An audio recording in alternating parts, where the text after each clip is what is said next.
तर गोकुळ गीते यांनी प्रचार थांबवलेला होता। मी घरामध्ये असताना कार्यकर्ते आणि मित्रांनी गुप्त पद्धतीने प्रचार केला अशी प्रतिक्रिया गोकुळ गीतेंनी दिली आहे।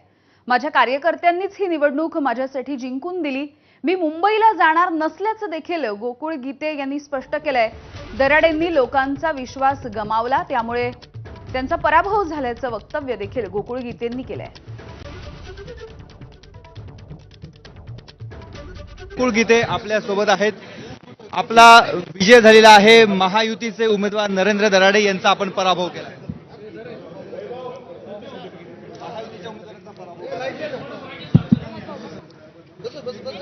हे बघा, मी पहिल्यांदा आपल्याला स्पष्ट करू शकतो का, जरी ते महायुतीचे उमेदवार असले तर या ठिकाणी पसंती क्रमांकाचं मतदान होतं। त्या ठिकाणी पक्षाचं चिन्ह किंवा पक्षाचा असा काही कुठला प्रोटोकॉल नव्हता। त्या ठिकाणी त्यांना महायुतीने शिवसेनेने त्या ठिकाणी ही निवडणूक एबी फॉर्म दिलेला होता। आणि आपल्याला माहित आहे का त्या उमेदवाराबद्दल मागच्या 8 वर्षात प्रचंड रोष या मतदारसंघात झालेला होता। पण वरिष्ठांना तो रोष लक्षात न आल्याने पुन्हा तीच उमेदवारी त्या ठिकाणी त्यांना दिली गेली। त्यानंतर त्यांना त्यांची चूक लक्षात पण आली, पण तोपर्यंत एबी फॉर्म द्यायची मुदत संपल्याने तो उमेदवार रिप्लेस न करता आल्याने त्यांनी त्या ठिकाणी ही निवडणूक पुढे नेली। आपल्याला माहित आहे माझ्या परिवारावर पण किती मोठा प्रेशर त्या ठिकाणी दबाव त्या ठिकाणी आपल्याला पाहावयास मिळाला। मी 9 जूनला त्या ठिकाणी माझा प्रचार पण, राज्याचे 3 वरिष्ठ मंत्री माझ्या घरी आल्यानंतर मी त्यांचा सन्मान ठेवला, तो माझा प्रचार पण थांबवला। पण माझ्या कार्यकर्त्यांनी, माझ्या सर्व मित्रांनी या ठिकाणी मी घरात बसलेला असताना पण हा प्रचार प्रक्रिया पुढे नेली। आपल्याला त्याचा परिपाक आज या ठिकाणी दिसतोय। काही एक चांगल्या प्रकारचा विश्वासदर्शक मतं देऊन मला लोकांनी या मतदारसंघाचं आमदारपद बहाल केले। गणित काय होतं निवडून येण्याचं? नाही, मी तुम्हाला पहिल्या दिवशी पण सांगितलं होतं की या मतदारसंघातला तो कुठल्याही पक्षाचा जो मतदार आहे तो जरी त्या पक्षाच्या माध्यमातून निवडलेला आलेला असेल, पण त्याला एक वैचारिक स्वातंत्र्य असतं, वैचारिक मत असतं। आणि त्या मताच्या आधारे मला खात्री होती की हे मतदान मला प्राप्त होईल, म्हणून मी माझी निवडणूक पुढे कॅम्पेनिंग केली आणि मला त्या लोकांनी मतदान केलेलं आहे।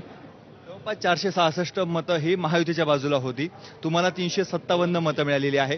महाविकास आघाडी तुम्ही मालेगावचे पण दाखले येतात, पण ते पकडून काही हे तुमच्या मताचा गठ्ठा होतो? 100% ते महाविकास आघाडी किंवा इस्लाम पार्टीचे मिळून मी 100+ मतांवर जातो। राहिलेले 250 मते मला महायुतीच्याच मतदारांनी केले। सांगायची काही वेगळी गरज नाही, कारण त्या उमेदवारावर त्यांचा विश्वास नव्हता। ऑलरेडी 8 वर्ष त्या उमेदवारांनी त्याची वाया घालवली होती आणि आता पुढचे पण 6 वर्ष वाया घालवतील का?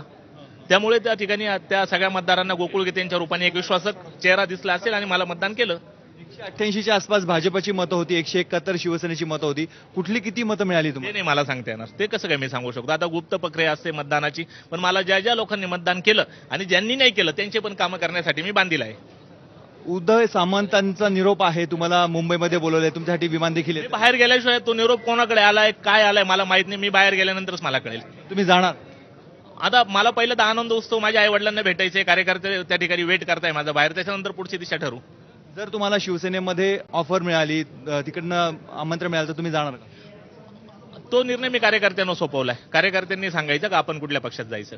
पण तुम्हाला मतदान करणारे मतदार नगरसेवक होते, हो बरोबर, नेमकं कोणाची चर्चा आहे? नगरसेवक होते, पण मी घरात बसल्यानंतर माझ्या कार्यकर्त्यांनी त्यांच्याशी संपर्क ठेवला, त्यांचा विश्वास जिंकला आणि त्या विश्वासाच्या जोरावर त्या मतदारांनी मला मतदान केलं। पण तुमच्यावर आरोप होतोय, गद्दारीचा आरोप होतोय, विश्वासघाताचा आरोप होतोय, केसाने गळा कापल्याचा आरोप होतोय। मी दराडेंना पाठिंबा दिला होता का? मी आपल्या माध्यमातून विचारतो। माझ्या शेवटच्या ती 9 जूनची बाईट दिली, मी त्याच्यात असंच म्हणलेलो होतं, मी फक्त माझा प्रचार थांबवतो, मी उठून गेलेलो होतो। त्या ठिकाणी आपल्याला माझी नाराजगी पण त्या दिवशी दिसलेली होती। मग मी कोणाचा विश्वासघात केला, कसा सिद्ध होतो?